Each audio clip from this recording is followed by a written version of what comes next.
যৌবন ধরে রাখার জন্য 3টি খাবার সর্বদা খাবেন। প্রিয় ভাই ও বোনেরা, মনে রাখবেন যৌবন অনেক বড় একটি নিয়ামত। এই যৌবন যাদের ভিতরে নেই, যাদের কমতি রয়েছে, তারা অনেক জায়গায় ঠকে যায়। বিশেষ করে বিবাহের পরে যদি যৌবনের প্রবলেম থাকে, দুর্বলতা থাকে, পুরুষ ভাইয়েরা মনে রাখবেন স্ত্রীর কাছে যত বড় হ্যাডামলা আপনি হন, যত বড় শক্তিশালী নিজেকে মনে করেন, আপনি যদি ওই জায়গাটায় নিজেকে দুর্বলতার পরিচয় দেন, ওই জায়গায় যদি আপনি নিজের শক্তিশালী দেখাতে না পারেন, তাহলে কিন্তু কোনো লাভ হবে না। আপনি যত লম্বা হন, যত সুন্দর হন, যত ফিগার বানান, যাই করেন, বিশেষ মুহূর্তে যদি আপনার পরিচয় দিতে না পারেন আপনি পুরুষের, তাহলে টাকা পয়সা আপনার কোনো মূল্য দিবে না, সৌন্দর্যের কোনো মূল্য আসবে না, আপনার পদ পজিশন কোনো কিছুর কোনো কাজে আসবে না।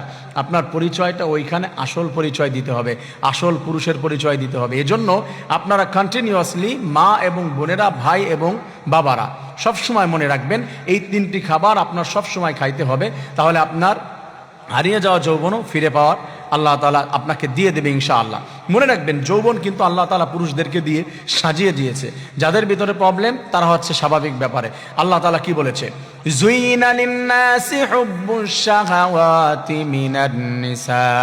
আল্লাহ রাব্বুল আলামিন পুরুষদেরকে মহিলাদের প্রতি আকর্ষণ দিয়ে সৃষ্টি করে দিয়েছে আল্লাহ তাআলা। এই জন্য একটা পুরুষের মহিলাদের দেখলে ভালো লাগে, এটা সৃষ্টিকর্তার পক্ষ থেকে এসেছে ন্যাচারালি। এই জন্য নিজেদেরকে কিন্তু কন্ট্রোল করতে হবে। আল্লাহ তাআলা জানিয়ে দিয়েছেন 3 শব্দ আমাদের সবার জানা আছে, 3 ফল। কুরআনুল কারীমের ভিতরে যার নামে আল্লাহ একটা সূরা নাজিল করে দিয়েছেন, ওয়াত-তিনি ওয়াজ-যাইতুন। তিল ফার্স্ট নাম্বার হচ্ছে, 1 নাম্বার হলো 3 ফল। কেউ যদি কন্টিনিউ খেতে পারে ইনশাআল্লাহ তার যৌবনের কোনো অবস্থাতে কখনো কোনো প্রবলেম হবে না। অনেক গুণাগুণ রয়েছে, অনেক। আমি এটা বেশি এক্সপ্লেন করতে পারছি না, আমি দ্রুত শেষ করব, এই জন্য বলছি। 1 নাম্বার হচ্ছে 3 ফল, এটা এখন আমাদের বাংলাদেশেও পাওয়া যায়। সেকেন্ড, 2 নাম্বার হচ্ছে খেজুর। খেজুরের ভিতরে এত বেশি গুণাগুণ রয়েছে, এটা আমাদের সবারই জানা আছে, কম এবং বেশি। খেজুর খেলে এমনও নজির রয়েছে যে 2টা খেজুর খেয়ে সারাদিন সাহাবায়ে কেরামগণ দিন কাটিয়েছে। আর যে ব্যক্তি কন্টিনিউয়াসলি খেজুর খেতে পারে ইনশাআল্লাহ তার যৌবনের কোনোদিন কোনো কমতি আসবে না। আল্লাহ রাব্বুল আলামিন ভরপুর তাকে শক্তি দান করে দেবে, সুবহানাল্লাহ। 3 নাম্বার হচ্ছে বাদাম, বিশেষ করে অ্যালমন্ড, কাঠ বাদাম।